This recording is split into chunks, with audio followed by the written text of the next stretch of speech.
Uyku apnesi horlayan hastalarımızda gece uyurken nefesin belirli periyotta, belirli aralıklarla ve belirli süreler boyunca belirli sürece durması anlamına gelmektedir.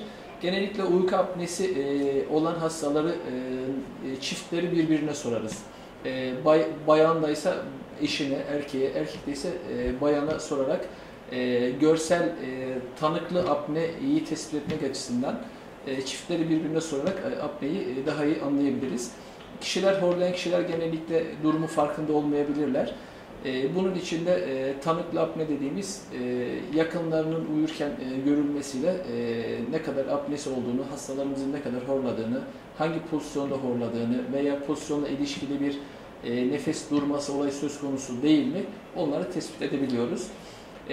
Uyku apnesi son zamanlarda hastalarımız tarafından daha bilinçli bir şekilde hekimlere insanlar gelerek şikayetlerini anlatmaktadırlar. Eskiden horlama çok basit görülen, herkeste olur diye algılanmayan, ciddiye alınmayan bir şikayetti. Ama son zamanlarda ve son araştırmalarda görüldü ki horlamanın birçok hastalıklara sebep olduğu ortaya çıkmaktadır. Birçok hastalığı da provoke ettiği, agrave ettiği, artırdığı da tespit edilmiştir. Onun için horlamanın mutlaka tedavi edilmesi gerekmektedir.